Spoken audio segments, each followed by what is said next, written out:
Like the common crowd, the Kuei includes strangers who will probably never meet again.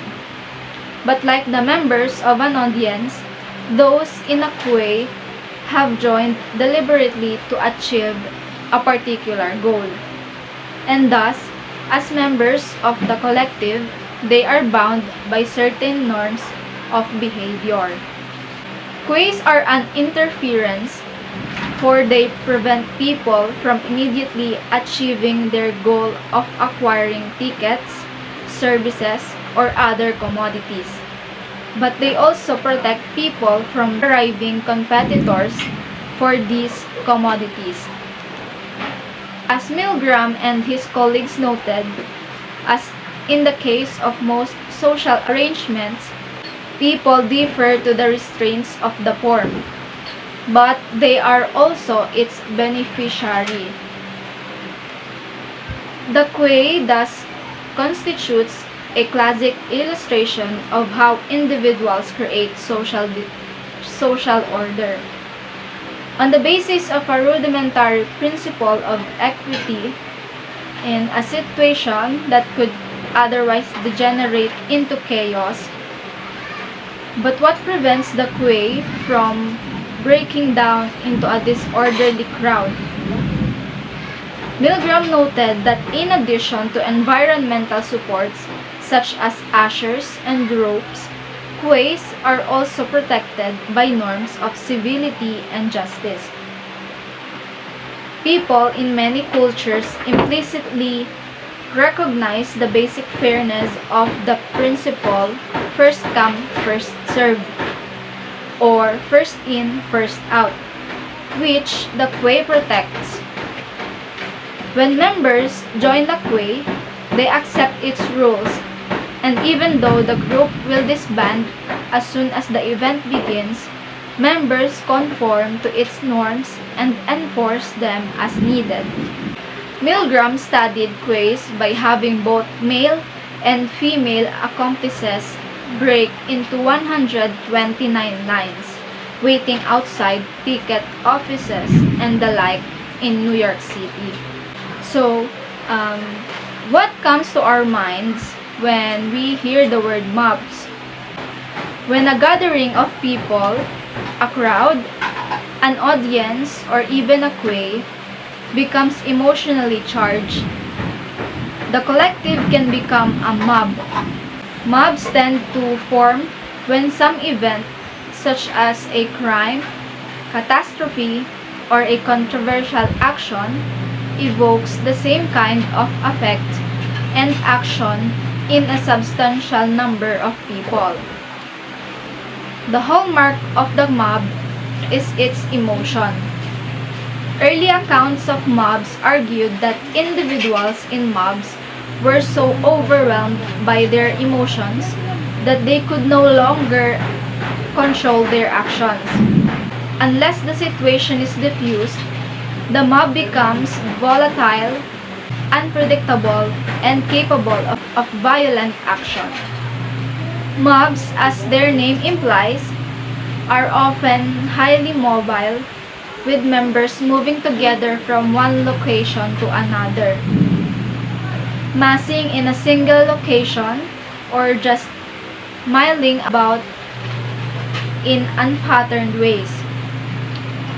Mobs, even though they stimulate their members' emotions, are not necessarily irrational, nor are they necessarily violent.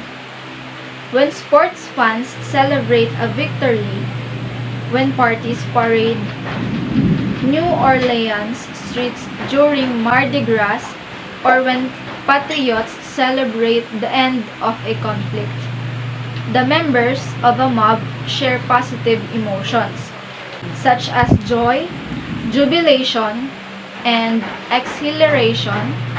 In a carnival-like atmosphere, their aggressive counterparts, however, tend to be more common, or at least they receive more attention in the media. Like link mobs. Link mobs terrorized black men in the southern United States until recently. The first documented lynch mob occurred in the US in 1882, but in 1950, lynch mobs had killed thousands. Virtually all the victims were black, and many of the killings were savagely brutal. Hooligans are a specific type of violent sports fans, particularly of football in Europe. These mobs of fans, often intoxicated, mill about in the streets and pubs around the stadiums, fighting with fans who support the opposing team. The abuse of low-status group members by groups of bullies, which is sometimes termed mobbing, is a regular occurrence in both school and work settings. So, imagine how dangerous that is. Next is riots, which can be construed as mobs on a grander scale. They often begin when a relatively peaceful crowd is transformed by a negative experience into a violent mob. For example, on the final night of the 1999 Woodstock Music Festival, an anti-violence group named PAX asked the audience to light candles as an expression of unity. A small group of concert-goers instead used the candles to burn down the outdoor venue. NTV News correspondent Kurt Loder described the incident as the history of human terrestrial evolution recounted in reverse.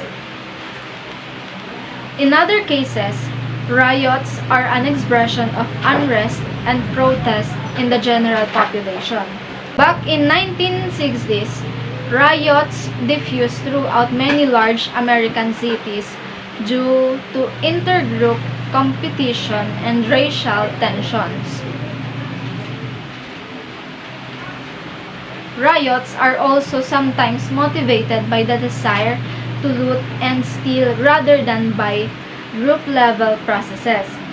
For example, in 1969, when the police force of Montreal went on a strike for 17 hours, riots broke out all over the city. As expected, crimes skyrocketed, but the non-criminal population also ran amok. A heterogeneous crowd, including impoverished, wealthy, and middle-class people, rampaged along the central business corridor, looting and vandalizing. So, some mobs are charged with a different set of emotions than anger. They are fearful, anxious, and frightened, which we call, so these mobs are called panics. These mobs have panicked, for they are either fleeing from an aversive situation, example, to escape panics, or saying out a limited resource that they fear will run out, which is an acquisitive panics. As we all know, panics often result in a staggering loss of life. For example, in 1903, a panic at Chicago's Iroquois Theater killed nearly 600 people. When a small fire broke out backstage, the management tried to calm the audience. But when the house lights went out and the fire was visible behind the stage, the crowd stampeded for the exits. Some were burned and the others died by jumping from the fire escapes to the pavement. But many more were killed as fleeing patrons trampled them. In places on the stairways, particularly when a caused a jam, bodies were piled 7 or 8 feet deep. Firemen and police confronted a sickening task in disentangling them. An occasional living person was found in the heaps, but most of these were terribly injured. The heel prints on the dead faces mutely testified to the cruel fact that human animals stricken in terror are as mad and ruthless as stampeding cattle. Many bodies had the clothes torn from them, and some had the flesh trodden from their bones.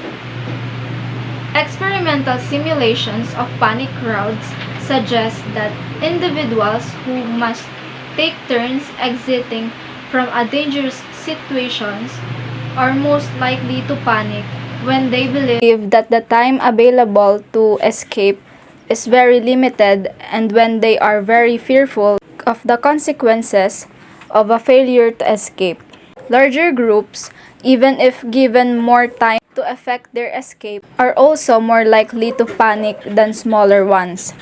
If a larger group can be split up into smaller groups that are led separately to exits, the time taken to exit is reduced. But groups usually are unable to effect this level of control over their movements during a panic.